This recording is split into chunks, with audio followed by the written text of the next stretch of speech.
Right. Political game ఆడుతున్నారు కాబట్టి దాన్ని బ్రేక్ చేయడానికి నేను ఉన్నాను కాబట్టే వీళ్ళందరూ కూడా నన్ను తిడుతున్నారు అని పవన్ కళ్యాణ్ గారు మొన్న మాట్లాడటం జరిగింది. ఏమంటారు మీరు?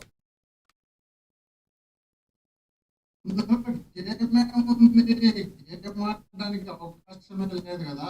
సాయి కృష్ణ అనే వ్యక్తిని లాకప్ డెత్ చేసి ఆ లాకప్ డెత్ చేసిన వ్యక్తి తీసుకుపోయి మళ్ళీ శ్మశానంలో బస్ స్టాండ్ లో పెట్టి బూడిద లేకుండా చేసి వాళ్ళ తల్లి పోయి పదే పదే పదే పదే వేడుకోవడమే కాకుండా, అయ్యా నా కొడుకు చంపినారు, చంపింది చెట్టు చంపినారు, కనీసం ఆ బూడిదని ఇవ్వండియా, అస్థికలు తీసుకుపోయి ఎక్కడన్నా నేను గంగలో కలుపుకుంటానని చెప్పి వేడుకున్న తర్వాత దాని గురించి మాట్లాడకపోతేనే మేము తప్పు చేసిన వాళ్ళం అవుతాం తప్ప, మాట్లాడితే అది ఎట్లా తప్పు అవుతుంది, మాట్లాడితే అది ఎట్లా రాజకీయం అవుతుంది? మేము రాజకీయ నాయకులము, రాజకీయ పార్టీ పెట్టుకున్నటువంటి వ్యక్తులము. పవన్ కళ్యాణ్ గారు కానీ కార్యకర్తలు కానీ ఆయన సభ్యులు కూడా మేము మాట్లాడాల్సిన బాధ్యత మాకు ఉంటుంది. మాకు లేకుండా ఎట్టుంటుంది? మేమేం రాజకీయ పార్టీ పెట్టుకునేది వైఎస్ఆర్ కాంగ్రెస్ పార్టీని మాత్రమే కాపాడుకోవడానికి కాదు. రాష్ట్రంలో ఉన్నటువంటి ప్రజలు ఎవరైనా సరే, ఈ రోజు సాయి కృష్ణ అక్కడ ఉండిండొచ్చు, పవన్ కళ్యాణ్ గారితో తిరిగిండొచ్చు, రేపు పానంతో నింటి ఇక్కడ వచ్చిండేవాడేమో చెప్పలేము కదా. కాబట్టి అలాంటి వ్యక్తి మనం అందరం రోజు అనుకుంటాం ఏది రప రప రప అన్నారని.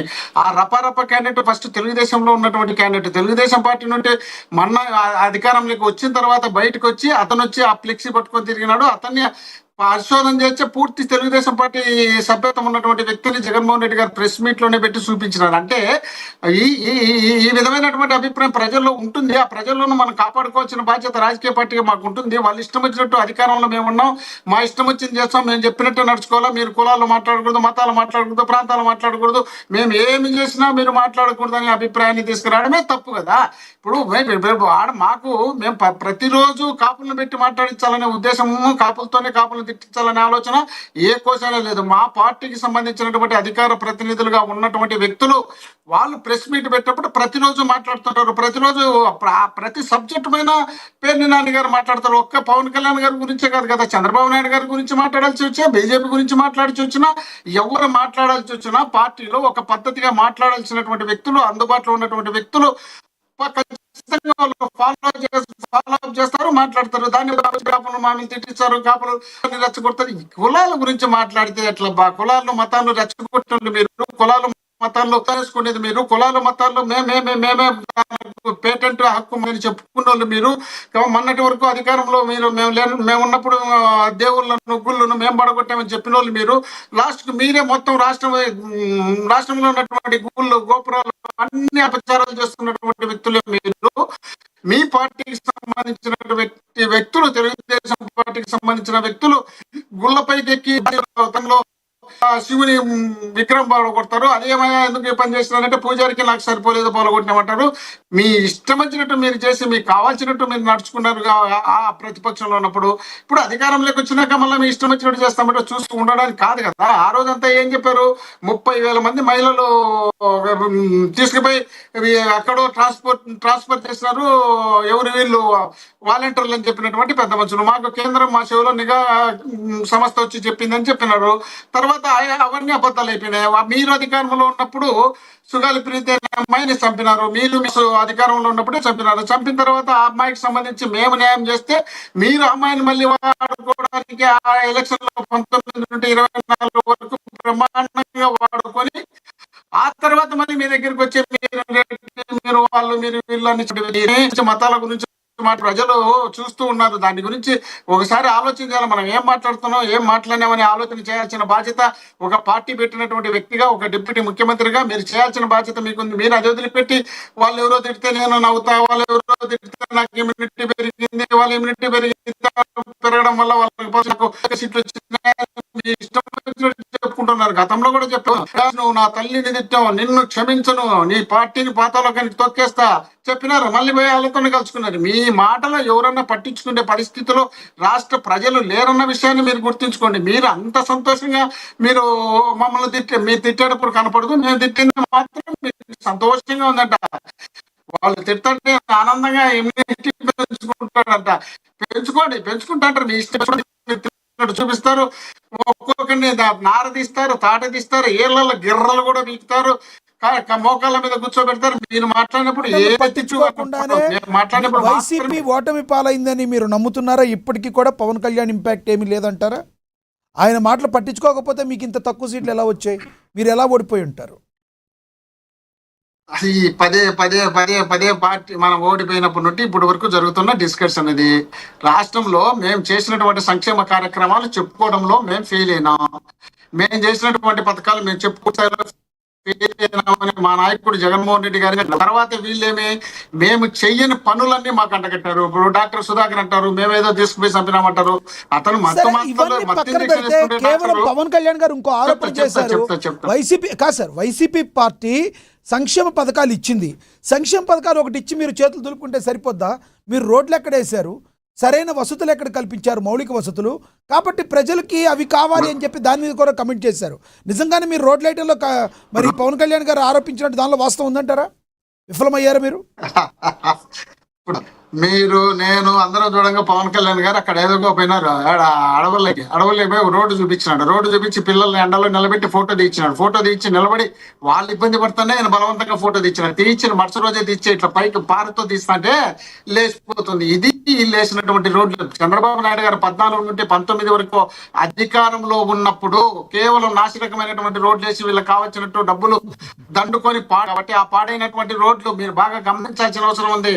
3 సంవత్సరాలు అధికారంలోకి వచ్చిన సంవత్సరం తర్వాత 2 సంవత్సరాలు 3 సంవత్సరాలు రోడ్ల మీద తిరిగినటువంటి సందర్భాలు చాలా తక్కువ ఉన్నాయి. రోడ్ల మీద తిరుగుతాయంటే రోడ్లు వేస్తేనే సంవత్సరానికి 6 నెలలకు పోయేది కాదు. రోడ్లు నుండి పరకు రోడ్లు ఉంటాయి. మరి మీరు వేసినటువంటి రోడ్లు మీరు నాశనకం వేసినటువంటి రోడ్లన్నీ కొట్టుకొని పోయి వానలో అధికంగా వచ్చిన తర్వాత జగన్మోహన్ రెడ్డి గారు ముఖ్యమంత్రి అయిన తర్వాత వర్షాలు బాగా వచ్చిన తర్వాత రోడ్లు కొన్ని చోట్ల ప్యాచ్లు పడిండేది వాస్తవమే. ఆ ప్యాచ్లకు బ్రహ్మాండంగా 23,000 కోట్లు దాదాపు కేటాయించి మేము వర్కులు. సో గత వైసీపీ ప్రభుత్వ హయాంలో రోడ్లన్నీ కూడా అత్యద్భుతంగా ఉన్నాయి. ఎక్కడన్నా గుంటలు పడినా ఇమీడియట్లీ వైసీపీ పార్టీ అప్పుడున్న ప్రభుత్వం అన్ని కప్పేసింది. ప్రజలకు ఏ ఇబ్బంది లేదని మీరు బలంగా నమ్ముతున్నారు, అంతేనా?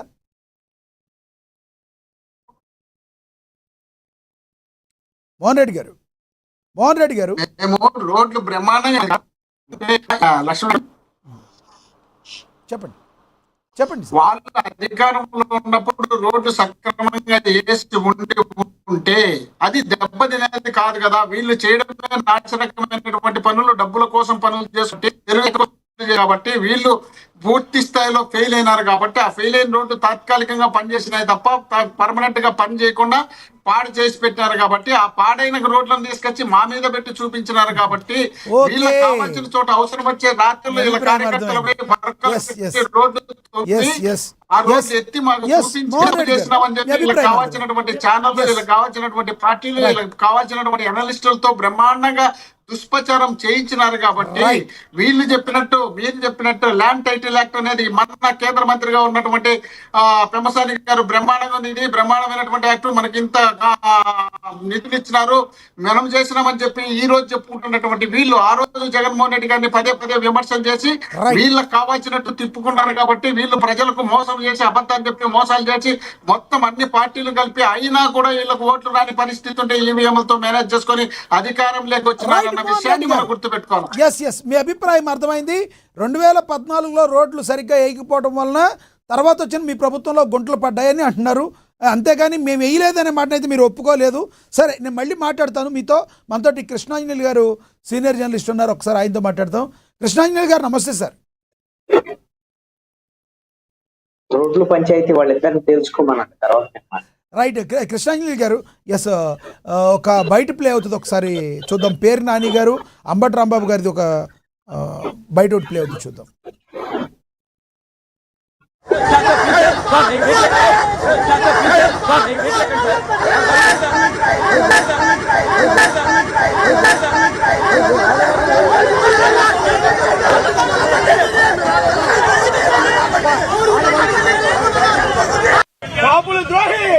కాపులు ద్రోహి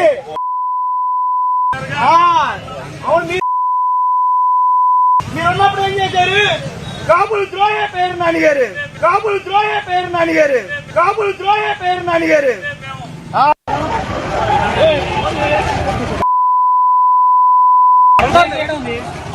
రైట్.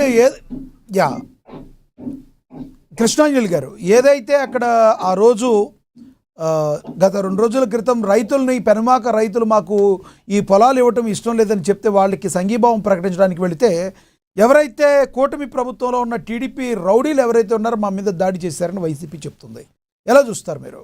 అంబటి రాంబాబు గారేమో పోలీస్ మీద ఇలా తోయటం కూడా నేరంగా అన్నట్టుగా చెప్తున్నారు. ఎందుకు తోశారని మీరు ఫీల్ అవుతున్నారు? మీ యొక్క విశ్లేషణ చెప్పండి ప్లీజ్.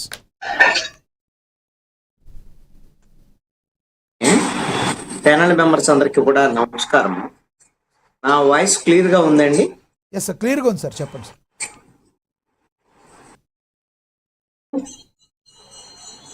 లక్ష్మీనాథ్ గారు నమస్తే. ప్యానల్ మెంబర్స్ అందరికీ నమస్కారం. నా వాయిస్ క్లియర్ గా ఉందా, వినపడుతుందా? ఎస్ క్లియర్గా ఉంది, చెప్పండి సార్, క్లియర్గా ఉంది. ఓకే. వైఎస్ఆర్ కాంగ్రెస్ పార్టీ మొన్న అమరావతికి సంబంధించినటువంటి పెనమాక, ఉండవల్లి, ఎర్రబాలెం ఈ రైతులకు సంబంధించినటువంటి సమస్యల మీద రైతు పరిరక్షణ కమిటీ పేరుతో అమరావతిలోకి వెళ్ళాలనేటువంటిది వైఎస్ఆర్ కాంగ్రెస్ పార్టీ నాయకులు చేసినటువంటి ప్రయత్నం. వైఎస్ఆర్ కాంగ్రెస్ పార్టీ నాయకులుగా ఉన్నటువంటి అంబటి రాంబాబు, దేవినేని అవినాష్, లేళ్ల అప్పిరెడ్డి, పేరు నాని ఈ విధంగా